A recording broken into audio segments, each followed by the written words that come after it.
Guys, how you all, कैसी सारी आप लोगों की प्रिपरेशंस। और आज हम लोग दोबारा से कुछ क्वेश्चंस को आपके साथ लेके आए एंड कुछ कॉन्सेप्ट्स को यहाँ पे हम लोग डिस्कस करेंगे। तो रोज़ शाम को 5 बजे क्लास होती है, तो आप सभी लोग रोज़ आ जाया करिए। उसी के साथ में इस वीडियो को लाइक, शेयर एंड सब्सक्राइब, तो मतलब बोलने की जरूरत पड़नी नहीं चाहिए, सब कर दिया करो, ठीक है। ऐसे ही बहुत सारे क्वेश्चन चाहिए तो अतिरिक्त एमएनएस सीरीज को रेफर कर सकते हो। एंड अगर आपको जीके और इंग्लिश फुल डिटेल में पढ़नी है तो हमारा जो क्रैश कोर्स है उसको भी आप रेफर कर सकते हो। फिर अगर फुल कोर्स आपको रेफर करें तो आप उनको भी रेफर कर सकते हो। उनका जो लिंक है वो यहाँ पे आपको डिस्प्ले हो रहा है, तो इसके ऊपर आप कॉल कर सकते हैं या फिर इस लिंक के थ्रू डायरेक्टली जो परचेज वेबसाइट के ऊपर कर सकते हैं। स्टार्ट करते हैं कुछ क्वेश्चन के साथ। हमारा पहला क्वेश्चन है, water has maximum density at. देखो, डेंसिटी एक्चुअल में होती क्या है? Density is mass per unit volume. अगर हिंदी में समझें डेंसिटी क्या होती है, डेंसिटी होती है घनत्व। तो वाटर की जो मैक्सिमम डेंसिटी है वो किस टेम्परेचर पे होगी? ऑप्शन है 0 degree Celsius, 4 degree Celsius, 4 degree kelvin, 4.8 degree kelvin. अब ये केल्विन की जो स्केल है ना, बहुत सारे बच्चों को इसके बारे में पता होगा, लेकिन एक बार इसको ना फिर से देख लेते हैं, मतलब इन शॉर्ट देख लेते हैं। तो अगर हम बात करेंगे ना, हमें किसी ने टेम्परेचर दे दिया कि ये लो भाई, मेरे पास सेल्सियस का टेम्परेचर है और मुझे बताओ कि अगर हम इसको केल्विन में करेंगे, और केल्विन हम यूज़ क्यों करते हैं भाई, हम क्यों ना सेल्सियस यूज़ कर लें, फ़ारेनहाइट यूज़ कर लें? क्या उनके नाम अच्छे नहीं हैं? ऐसी बात नहीं है। सेल्सियस हम लोग हम जो केल्विन हम इसलिए यूज़ करते हैं क्योंकि जो लैबोरेटरीज होते हैं, बड़ी बड़ी जो लैब्स होती हैं, वहाँ पे जो एक्सपेरिमेंट्स होते हैं वो सारे के सारे केल्विन के अंदर ही होते हैं। तो अगर आपका न्यूमेरिकल कोई आता है स्टेट्स ऑफ मैटर के चैप्टर से या फिर थर्मोडायनामिक्स के चैप्टर से, तो सारे के सारे जो क्वेश्चन रहेंगे वो आपको करने होते हैं इन द केल्विन टेम्परेचर। तो केल्विन को एक बार देख लेते हैं। अगर किसी ने आपको टेम्परेचर दे दिया कि जी इतना सेल्सियस मेरे पास है, तो डिग्री सेल्सियस प्लस 273.15 प्लस करके उसको उसका डिग्री केल्विन बता देना। लेकिन हमारे पास यहाँ सवाल है कि जो वाटर है उसकी जो मैक्सिमम डेंसिटी है वो किस टेम्परेचर पे होती है? Right answer question is 4 degree Celsius एक ऐसा टेम्परेचर है जिसके ऊपर जो वाटर है उसकी जो डेंसिटी है वो मैक्सिमम होती है। अगर सही था गिव योरसेल्फ +1, गलत था गिव योरसेल्फ 0। देखो, इन मार्क्स का कोई मतलब नहीं है, ईमानदारी बरतना, यहाँ पे आपको कोई जज करने वाला नहीं है। और मतलब मेरे ना एक्चुअली मैंने देखा ना, मेरी मतलब जितनी पुरानी वीडियोज़ हैं उसमें मैं देख रहा था कि 2 डिसलाइक्स ना हर एक वीडियो पे कॉमन है। मतलब कोई खतरनाक ही 2 दुश्मन है यार, कि मतलब आधे घंटे के अंदर 2 डिसलाइक आ ही जाते हैं। चलो आगे चलते हैं। सेकंड सवाल है हमारा, किंगडम फंजाई इंक्लूड्स। देखो, फंजाई की अगर जब बात करेंगे ना तो ये प्रोकैरियोट से निकल के आ चुकी है। देखो, जैसे आप बायोलॉजिकल क्लासिफिकेशन चैप्टर पढ़ते हैं ना, वहाँ पे सबसे पहले पढ़ते हैं मोनरा, उसके बाद पढ़ते हैं प्रोटिस्टा, उसके बाद फंजाई, प्लांटे, फिर एनिमेलिया। तो प्लांटे और एनिमेलिया में देखो, प्लांटे की ज़्यादा उन्होंने डिस्क्रिप्शन नहीं कर रखी थी क्योंकि उनका अगला चैप्टर ही प्लांटे किंगडम है, लेकिन उन्होंने काफ़ी ज़्यादा डिस्कशन करी है फंजाई के ऊपर। एंड फंजाई से आपसे जो क्वेश्चन है वो पूछा जा सकता है। यहाँ पे हमसे क्वेश्चन पूछा गया कि फंजाई किस किस चीज़ को इंक्लूड कर रही है।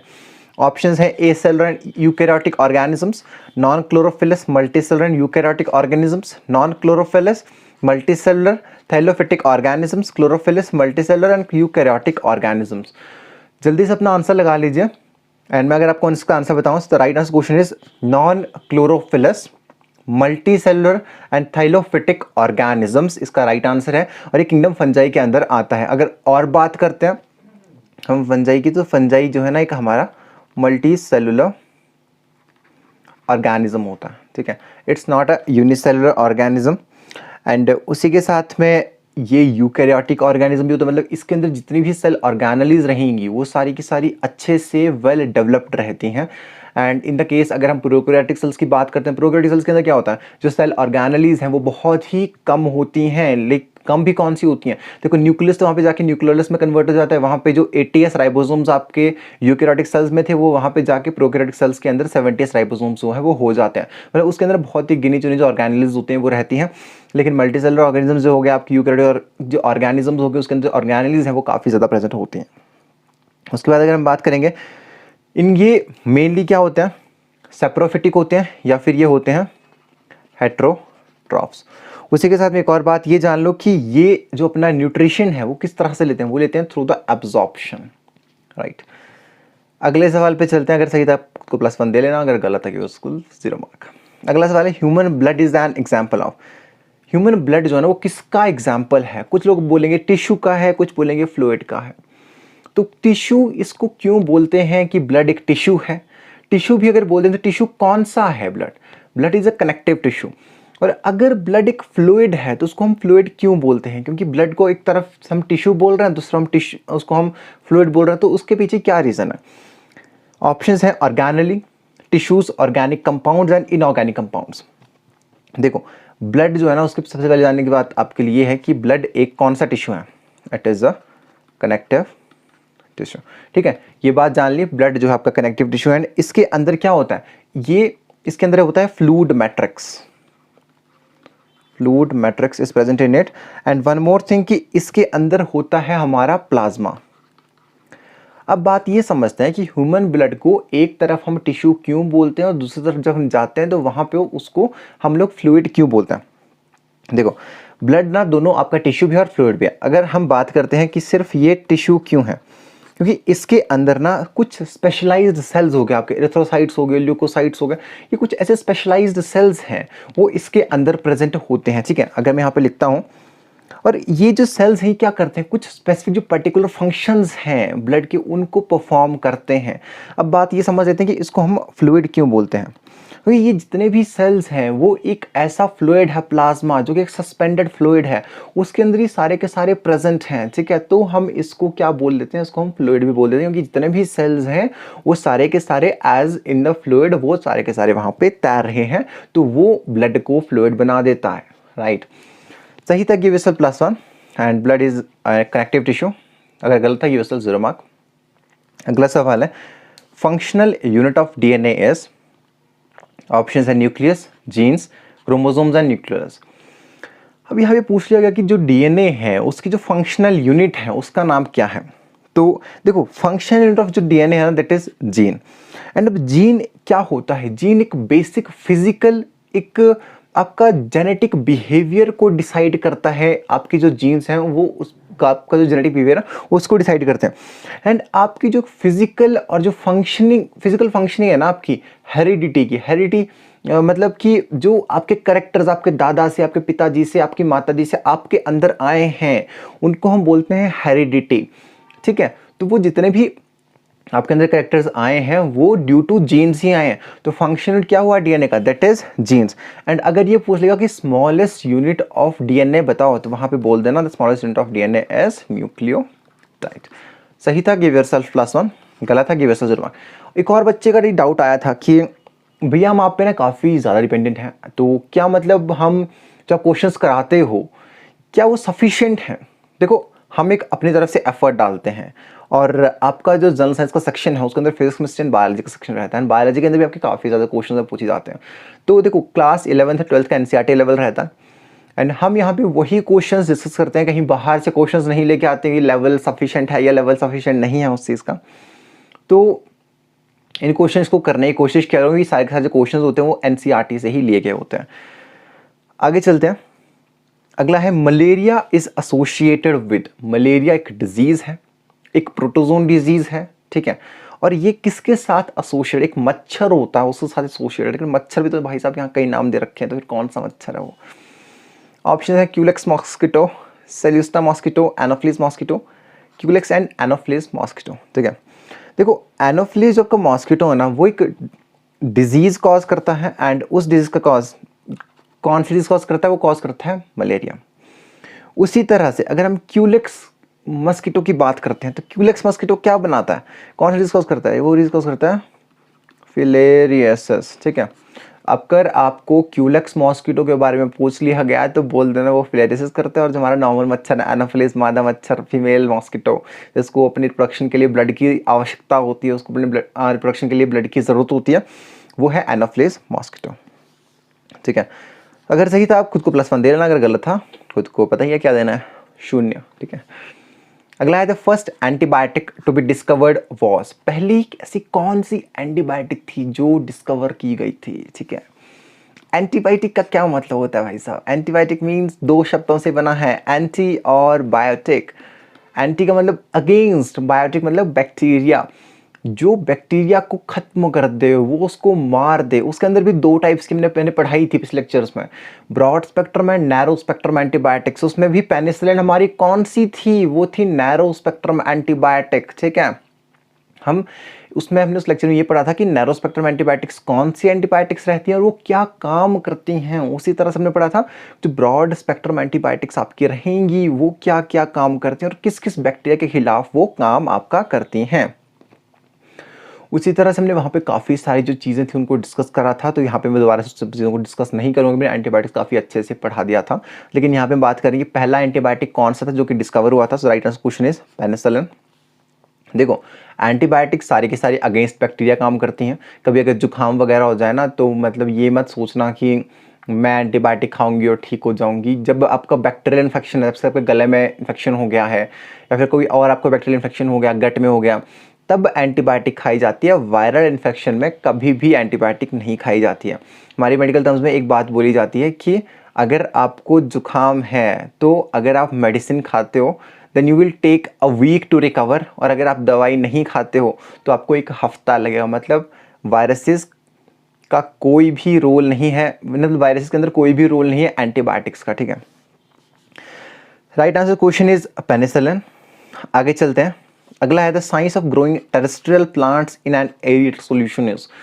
टेरेस्ट्रियल प्लांट्स कौन से, मतलब जो ज़मीन पे अब तक हो रहे थे, तो हमने नई तरकीब निकाली है, नई ज़मीन पे नहीं उगाने सारे प्लांट्स, हमें कहीं और उगाने हैं। हम पानी में ही उगा देंगे, हम लैबोरेटरी में उगा देंगे। उससे फ़ायदा क्या हुआ? फ़ायदा ये हुआ कि जो जगह वहाँ पे इस्तेमाल हो रही थी वो बहुत कम इस्तेमाल होना स्टार्ट हो गई। मतलब 20 to 30% जो जगह थी ना वो वहाँ पे बच गई। दूसरी चीज़ ये हुई कि जब हाइड्रोपोनिक स्टार्ट हुआ ना, तो उस टाइम पे जो प्लांट्स के प्रोडक्शंस थे ना वो काफ़ी अच्छे से होने लगी। पेस्टिसाइड्स की आवश्यकता नहीं थी क्योंकि सारी की सारी चीज़ें विद इन लेबोरेटरी हो रही थी। सारी की सारी जो आइडियल टेम्परेचर कंडीशंस थी वो सारी की सारी तो वहाँ पे रह रही थी। तो आइडियल टेम्परेचर, पेस्टिसाइड्स, इंसेक्टिसाइड, इन सब की जो आवश्यकता है वो ख़त्म हो गई किन प्लांट्स में, जो कि हाइड्रोपोनिक्स के थ्रू ग्रो करते हैं। सवाल है कौन सी जो साइंस है वो डील करती है टेरेस्ट्रियल प्लांट्स को उगाने में पानी के अंदर एरेटेड सॉल्यूशन, जहाँ पे हवा पानी सब कुछ है, ठीक है। ऑप्शन है hydrodynamics, hydroponics, hydronics and another. Right answer है इसका हाइड्रोपोनिक्स। एंड ये एक मेथड है प्लांट्स को ग्रो करने का बिना मिट्टी के, बिना सॉइल के।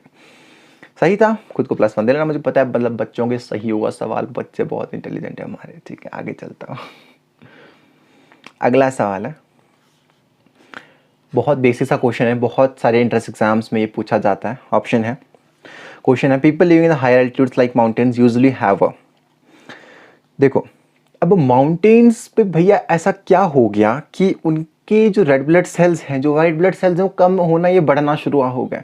देखो, जैसे जैसे हम ऊपर जाते जाते हैं ना, तो उस टाइम पता क्या होता है, हम ऊपर जाते हैं तो ऊपर जाते हैं ना, जैसे हाइट में जाते हैं तो वहाँ पे एयर प्रेशर जो होता है ना वो आपका काफ़ी ज़्यादा लेस होता है। तो भैया अब एयर प्रेशर के लेस हो जाने से मतलब क्या ही हो जाना है। देखो, तो जब ऊपर एयर प्रेशर कम हो जाएगा तो एक हमारे पास एक टर्म होती है हीमोग्लोबिन की, एंड जो हीमोग्लोबिन की जो सैचुरेशन है ना आपकी, वो डिपेंड करती है पार्शियल प्रेशर ऑफ ऑक्सीजन पे। अगर पार्शियल प्रेशर ऑफ ऑक्सीजन ज़्यादा है तो उस टाइम के ऊपर क्या होगा, जो हीमोग्लोबिन की ब्लड के अंदर ऑक्सीजन को ले जाने की जो टेंडेंसी है, जो उसकी क्षमता है, वो भी काफ़ी बढ़ जाएगी, ठीक है। तो अगर हीमोग्लोबिन की सैचुरेशन बढ़ानी है तो पार्शियल प्रेशर ऑफ ऑक्सीजन हमें बढ़ाना पड़ेगा।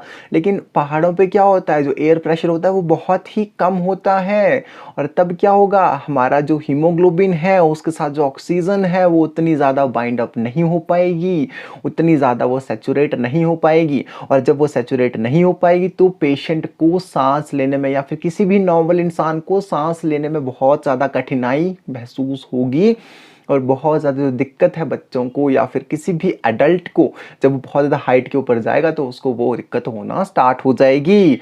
अब उसको ठीक किस तरह से करते हैं वो हमें ऑप्शन से मिलेगा। ऑप्शन है smaller number of red blood cells, larger number of red blood cells, small number of white blood cells and larger number of white blood cells. देखो, तो हमें क्या करना होता है कि जब एयर प्रेशर बहुत कम हो गया, तो उस टाइम के ऊपर अगर हमने लार्ज ब्लड सेल्स की तादाद या फिर उनकी मात्रा को अगर बढ़ा दिया, तो ऑक्सीजन जितनी शरीर को आवश्यकता है उतनी ही ऑक्सीजन का इस्तेमाल होगा और वो चीज़ बहुत ज़्यादा कंफर्टेबल होगी एक अडल्ट ह्यूमन बीइंग के लिए। तो पता है क्या होता है, जो पहाड़ों में लोग होते हैं ना वो खिलते हैं, मतलब रेड रेड होते हैं उनके गाल, तो मतलब उनका यही कारण होता है, उनके अंदर larger number of red blood cells वो आपके रहते हैं। आगे चलते हैं, अगला है synthetic insulin from pork was formed by which technique. देखो बायोलॉजी की जो किताब है उसमें बायोटेक का चैप्टर है ना, सब ने पढ़ रखा है। बायोटेक्नोलॉजी एंड इट्स एप्लीकेशन सब ने पढ़ रखा है। नीट होना था कुछ टाइम पहले, एमएलएस का पेपर भी होना था, मतलब बच्चों ने अच्छे चीज़ें पढ़ रखी हैं। तो सिंथेटिक इंसुलिन भी पढ़ रखा होगा, किस किस तरह से कौन कौन से बॉन्ड्स बनते हैं, तो उतना पढ़ाने की जरूरत नहीं है, मुझे पता है आप लोगों ने पढ़ रखी है वो चीज़। तो ऑप्शंस हैं biotechnology, social biological techniques, parasitology and both A and C. देखो जो हमारा सिंथेटिक इंसुलिन है ना, वो जो बना है वो किस टेक्निक के थ्रू बना, बहुत बेसिक सवाल है, बायोटेक्नोलॉजी के थ्रू बना है।